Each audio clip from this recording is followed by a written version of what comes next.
It's Saturday night, and you know what that means. It is time for a special edition of the Cerebral Smack Talk live on YouTube and StreamYard.com. What's up, everybody? It's Michael Fletcher alongside Anthony Florio. Michael Bullock will not be with us tonight, and of course, Dee Dee Woodson, due to a medical leave, she will not be with us either. We don't know when Dee Dee will be back, hopefully very soon. But as far as Michael Bullock, we hope we'll get to see him on Monday night for Ridiculously Raw if we have a show. As everybody knows, based off the last few weeks with Monday Night Raw, that can go either way. So we're going to do SmackDown Live, and we're also going to do AEW Dynamite here tonight. So glad to have you guys with us. We apologize for the late start. I know we said that we were going to do it around 10 or 10:30. Unfortunately, life got in the way. Nothing more to say. So we're going to dive right in. SmackDown Live, we started off, and we had a promo segment by Roman Reigns, interrupted by the Usos.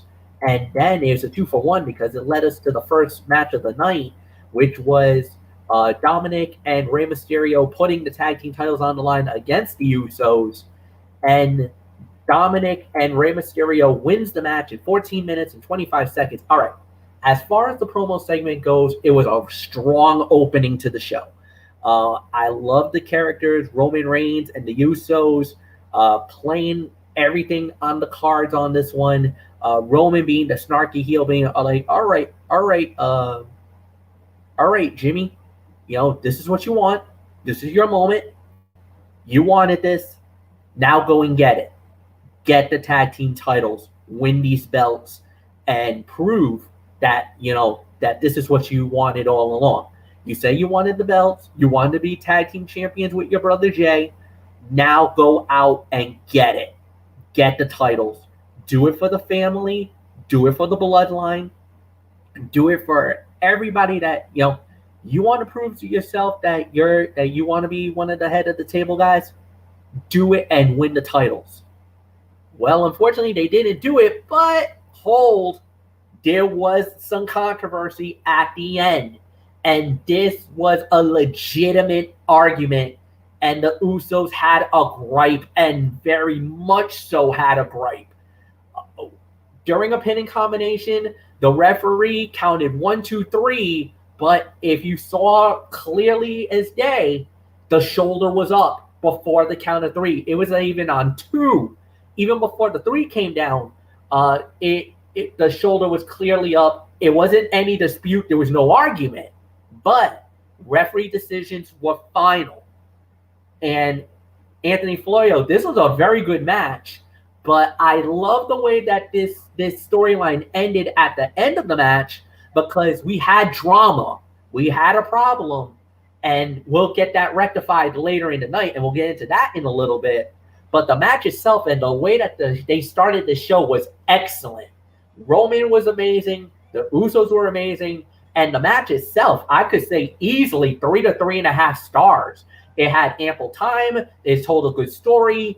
And actually, I think it was better that we had a controversial finish, because it actually helped us for later in the evening.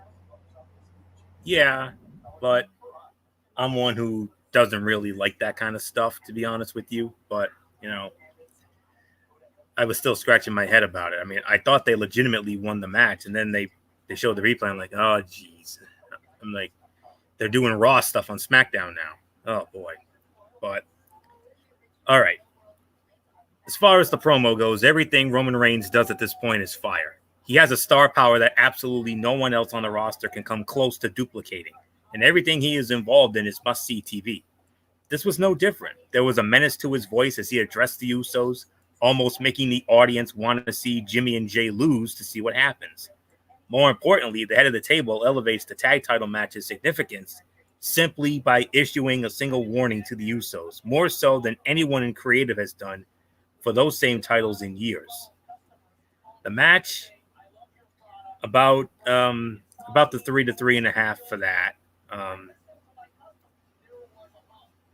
Any match with this talent involved was destined to be damn good, and this did not disappoint. Even as the commercial break threatened to derail its overall quality, Rey Mysterio as the babyface in peril, and Dominic receiving the hot tag is a formula that works for the champions, while the challengers picked right up where they left off over a year ago, the last time they competed with each other. The Usos failing to get the job done will earn the wrath of Reigns, but the fact that the commentary team astutely pointed out Jimmy's shoulder being off the mat as the referee counted 3 gives them an out. Whether that is enough to calm the fury of the big dog remains to be seen. Finally, the SmackDown brand has done an excellent job of presenting its tag team division as something special. After months of repetitive matches and lackluster creative, it feels like a major element of what Fridays are trying to accomplish.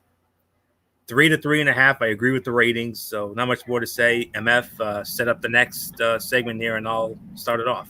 Well, unfortunately, I'm not going to let you get into this one because it was Liv Morgan versus Carmella. Carmella wins the match in 2 minutes and 30 seconds.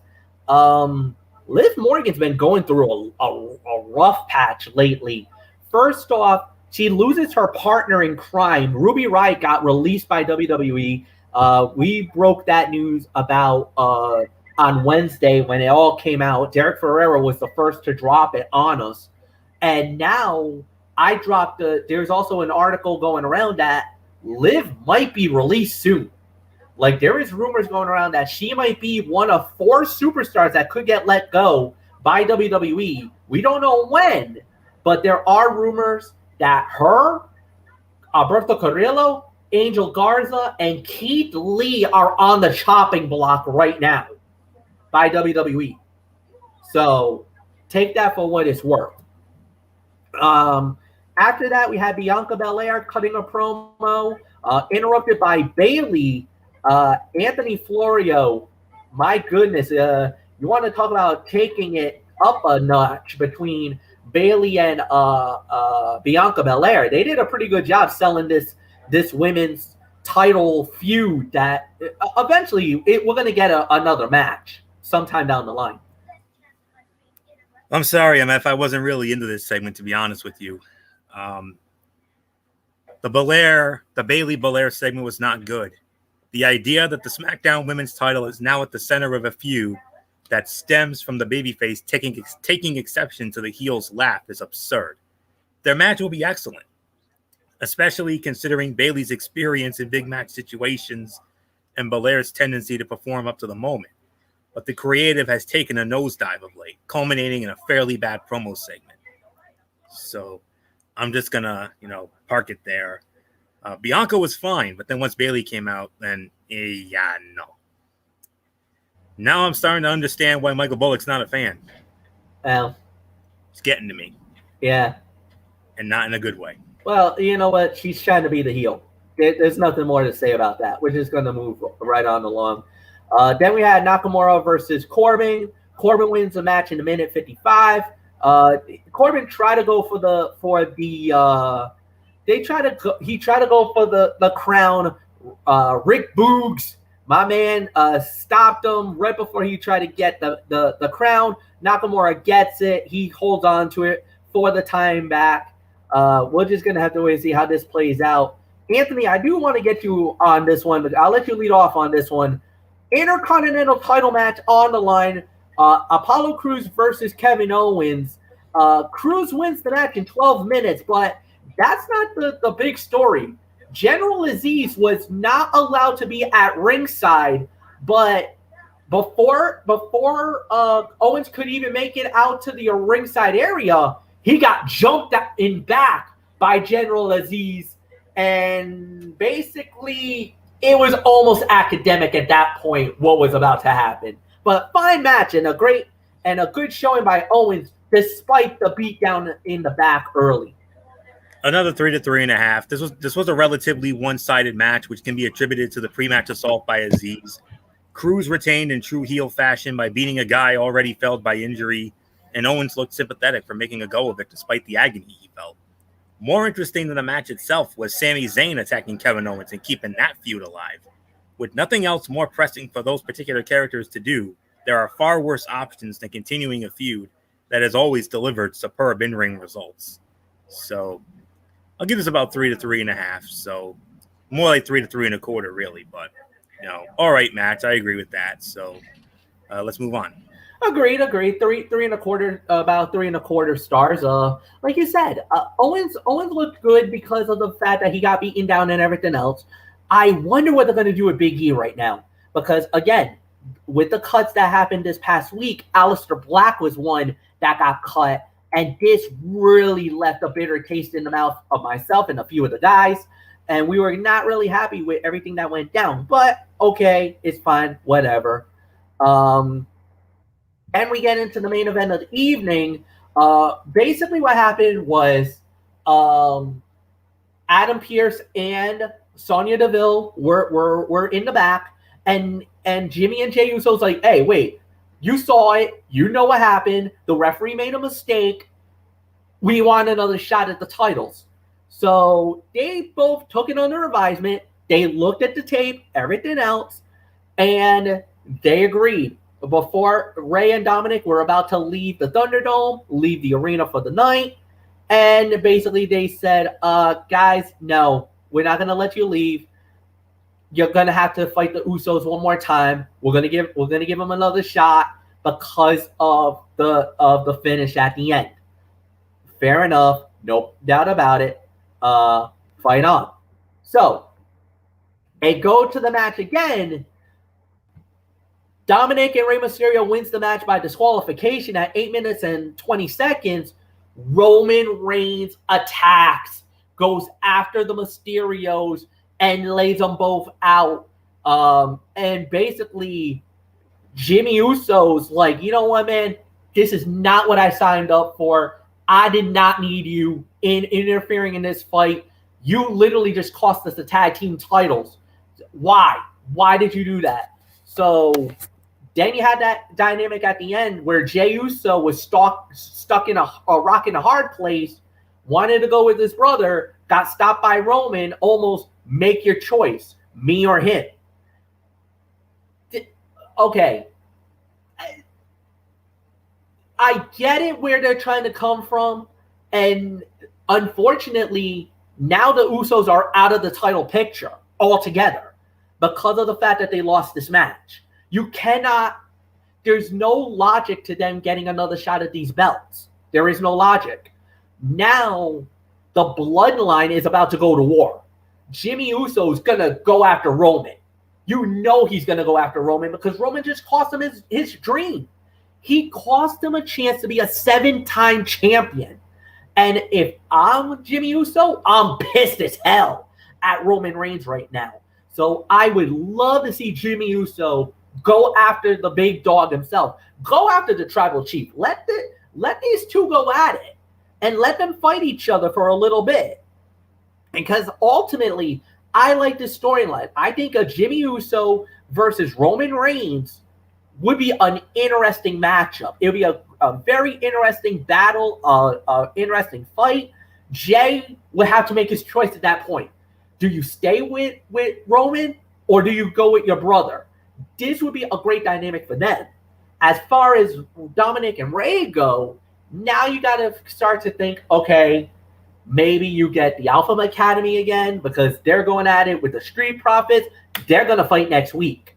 So maybe the winner of that fight will be the next in line to fight the Mysterios for the tag titles. So there's a number of storylines that's going around. And I know, Anthony, you're going to poo over this because of the DQ finish and everything else. I get it. But storyline progression-wise, I like where they're going. But yeah, this was a little disappointing. And it was a shorter match. So that actually hurts it in that realm. Go 2.5 to 2 3/4. Anthony, it's yours. Yeah, about 2.5 to 2 3/4, even though I have every right to give this an NA, honestly. No company knows how to bludgeon its audience with repetitive matches quite like WWE. Case in point, Monday Night Raw. And that was the case here. Not even waiting a week to present the same match kicked off the show with. Instead, it went right to the rematch, weakening the effect the first match had on the fans. The positive here was Roman Reigns' involvement, which single-handedly elevated the segment. What was a much weaker match than the opener was rescued by Reigns' display of brutality as he sent a message loudly and clearly to his cousins. While Jimmy isn't about hearing that noise, Jay remains subservient to the head of the table, torn between his twin and the success Reigns has brought him. It is the best story in wrestling and a major reason SmackDown has received such a positive response. So there's no ifs, ands, or buts about that. So the hell with it. I'm giving it an NA. So not much more to say. You lead off on the overall thoughts. It was still a good show, though, this show last night. I believe I gave this about a 7, I think.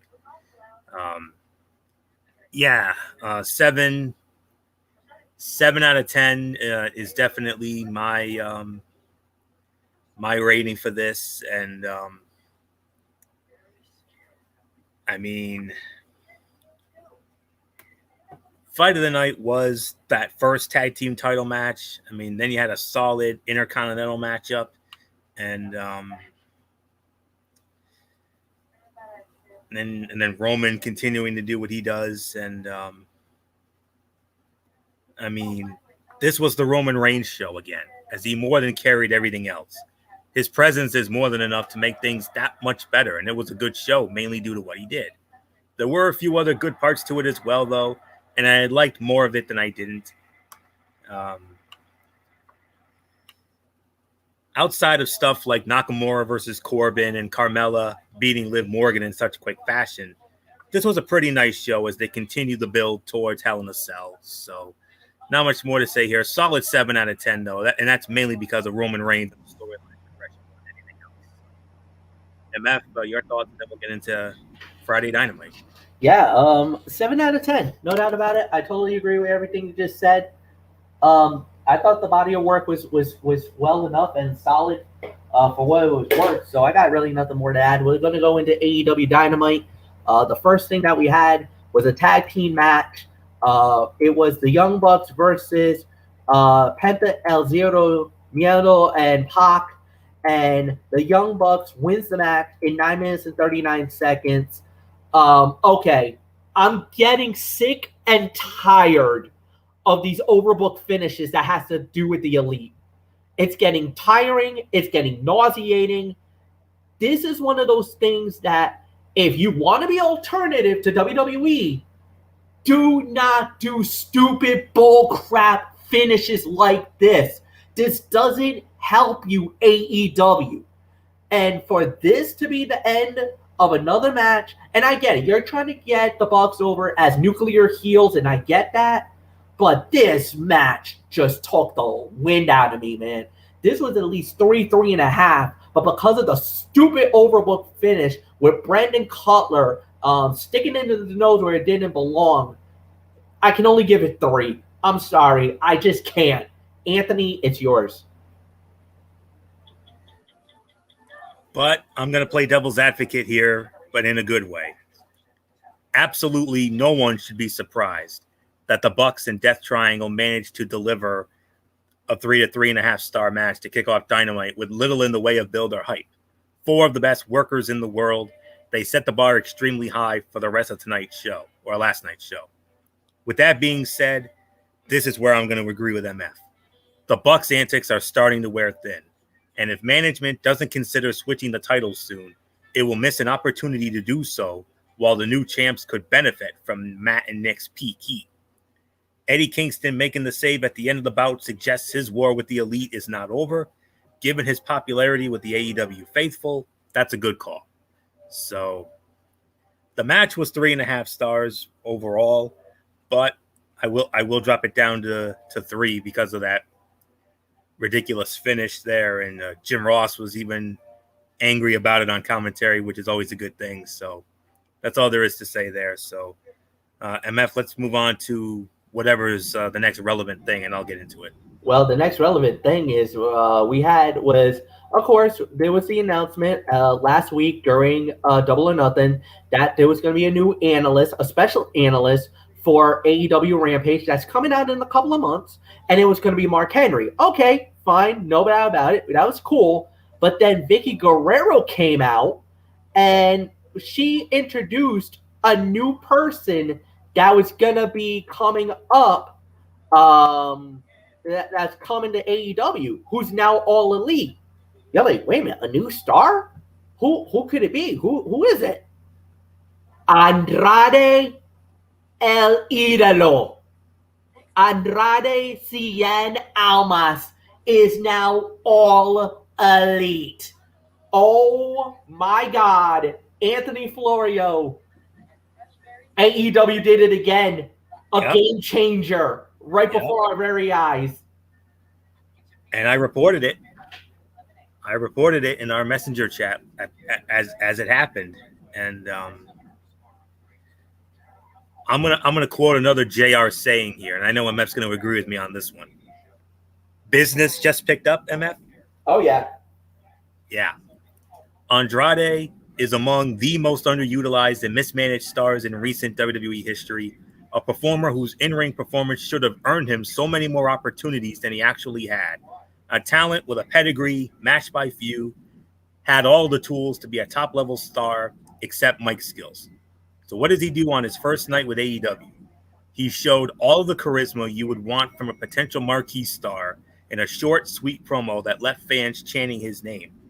We are about to find out if WWE's loss is very much AEW's game. I think it is. I think he checked off all the boxes, wouldn't you say, MF? Well, again, we got to see. We're going to have to see. But I'll tell you one thing. As far as charisma, promos, everything else, check.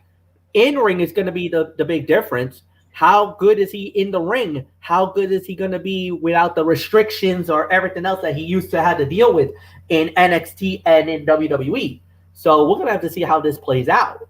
So, no, this was huge. This was a big get for AEW, and congratulations to them for getting it. So next up we had was Lee Johnson and Cody Rhodes against QT Marshall and Anthony Ogogo. And QT Marshall and Anthony Ogogo wins the match in 9 minutes and 40 seconds. Anthony Florio come back in. Ogogo and Marshall gets the win. A little chicanery, and QT Marshall gets the biggest win of them all because he pinned Cody Rhodes. Oh, boy. What was the time of that again? 9:40. 2.5 to 3. I mean, the feud was already ice cold entering last night's show. Helped none whatsoever by Rhodes' win over Ogogo at Double or Nothing. Yet that did not stop AEW from presenting the latest chapter of the feud. A Marshall win that should be chalked up to Ogogo's KO ability. The crowd was red hot for Cody Rhodes, highlighting the bond he has with the audience, but more importantly, enhancing the sentiment that he really should be involved in something more meaningful and productive than what still feels like a C-level program, if I'm going to be honest with you. But I will give it about 2.5, maybe 3 for the efforts. So not much more to say. MF, the feud must continue. I'm sorry, this one's got to go away. The factions don't do nothing for me. All the guys that's coming from the Nightmare Factory, the guys who's coming from QT Marshall's crew, I could give 2 shits about them right now. I don't care about this rivalry. I don't care about this blood feud that's going on right now. This is at the point of go away for me. I'm not happy with the storyline, and nothing that has done anything for me has made this anything relevant. And I'm going to go even bigger off later on tonight with the main event. Then we had the Inner Circle. They were cutting a promo. It was a good promo. I liked what they did. They talked about how their war is not over with Pinnacle. As a matter of fact, Santana and Ortiz have already said that they're going to fight FTR. You got Jake Hager. He challenges Wardlow in 2 weeks to an MMA cage fight, which I'm definitely in for, because if it's under MMA rules, oh boy, this could be fun. 3 5-minute rounds. If this actually is like Bellator rules or UFC rules, I like this. This could be very interesting. Now the question is, are they going to create an octagon ring, or are they going to try to do it a la Pride and go with because their ring was similar to a wrestling ring. The only difference was they had different style turnbuckles for their side. So we'll see how that plays out. Next up, we had after that was Private Party versus Jungle Boy and Christian. Jungle Boy and Christian wins the match in 11 minutes and 44 seconds. This was a solid match. This was more highlighting Jungle Boy more than anything else, as he's about to fight for the AEW World Title against Kenny Omega, and Christian is still trying to be that good guy, be supportive and everything else.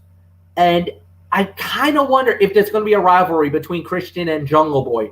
I wonder if Christian's setting Jungle Boy up for failure here. Maybe turn on him and have them go into a feud or something. I just don't know what Christian's intentions are. This was a solid 3-star fight for me. Anthony, it's yours.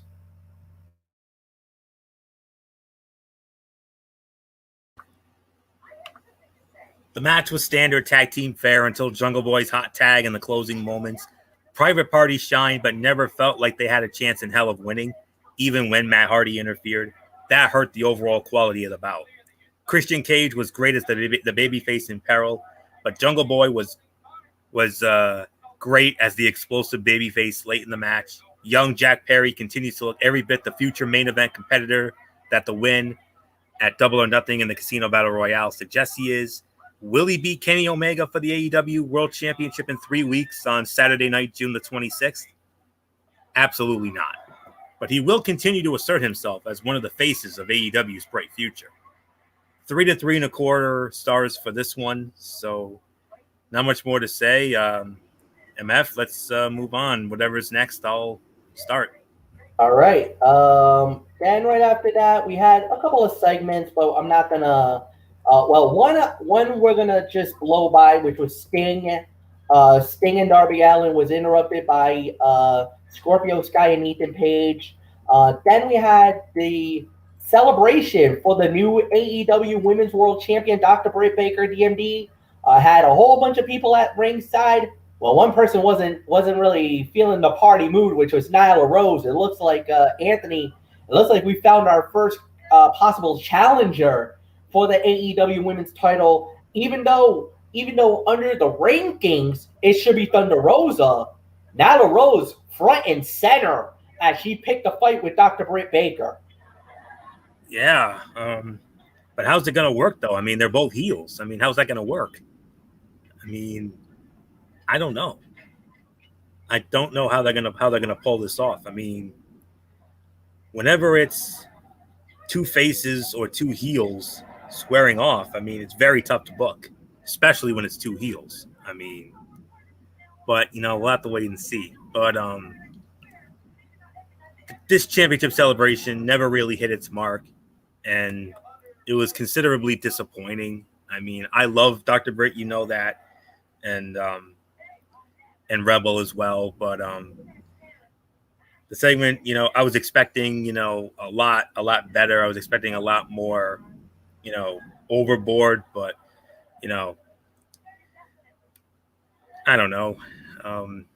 Not much really more to say on that. It was a segment for me. Could have been better. Should have been better considering who was involved. So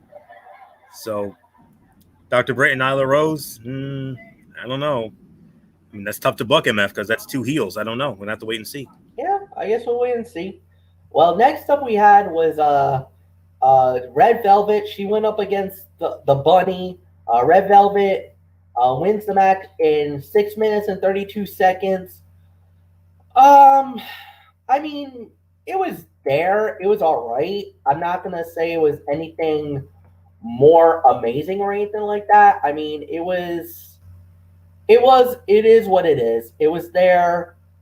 There's really nothing more to add. Anthony, you don't really need to get into it. So next up we had a promo by Miro, as we just found out that next week there's a couple of matches that we're going to get, as it will be Evil Uno going up against Miro for the TNT Championship. And we also got Brian Cage and Powerhouse Hobbs, as he's going to go up against Adam Hangman Page and number 10 Preston Vance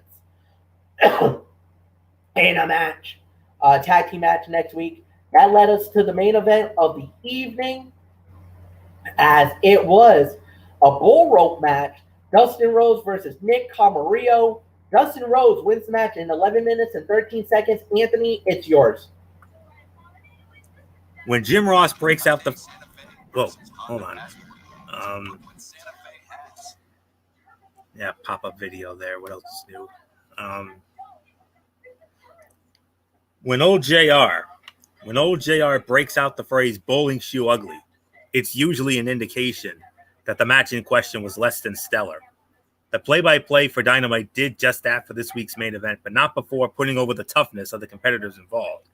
Rhodes did his best to work with a still green Komoroto, who might not have been ready for such a high-profile bout against a grizzled veteran like Rhodes. Still, he worked reasonably well with the babyface, and the result was a physical match to close out this week's show.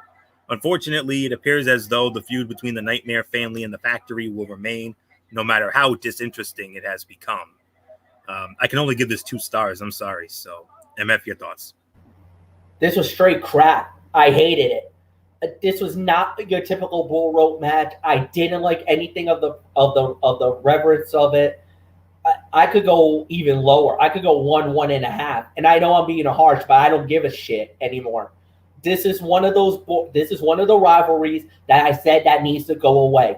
The Nightmare Factory and the faction that they got with QT Marshall, the Factory. I'm done with it. It doesn't do anything for me whatsoever. I know you're trying to put this as a Limelight type match, and on top of that, this is your main event? Really?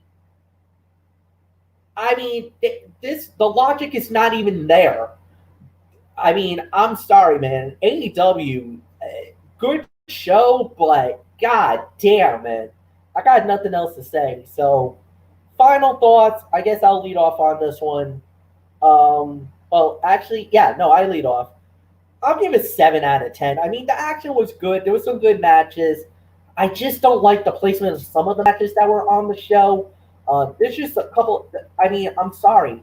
The Nightmare Factory and I guess this renegade group of QT Marshall. I just don't know. I got no interest in this rivalry. I got nothing whatsoever for it. It is what it is. Florio, it's yours. I don't think I can't give it a 7. I think it was more 6.5 for me. They definitely took a bit of a breather this week, and it kind of was a good idea. I mean, it makes sense as they have a long way to go before they get to another major show. It's not till September the 5th, which is Labor Day, for the All Out, which will be in Chicago. And you don't want to run through everything. Throw in the fact that these Friday shows are not going to draw a big audience, not AEW's fault. It's because of the NBA playoffs, obviously. And there is little reason to put a lot on them. They did the right thing by front-loading it, too, so they seem to be learning a bit. So it was about a 6 to 6.5, and we had a couple of good matches, a couple of okay segments, and in a sense, they punted here, if you will. It was somewhat like I like MF. You know what I like to say. You know, I always like to say back to reality. You know, and it kind of felt like a back to reality after that epic pay-per-view on last Sunday night. So that's all there is to say on this, and get used to this Friday thing. It's going to be going on for quite a while, and then they're going to be doing a Saturday show on June 26th. But thankfully, that's going to be an 8:00 start time, so that works out great. So yeah, so not much more to say on that. So 6 to 6.5. That's my rating. They punted, so MF, let's just put the ball on this thing. Yeah, they punted, no doubt about it. We're done for the night. We'll be back on Monday night, hopefully, for another edition of Ridiculously Raw, hosted by Anthony Florio. And until then, guys, have a wonderful evening, and we'll see you on Monday. Goodbye.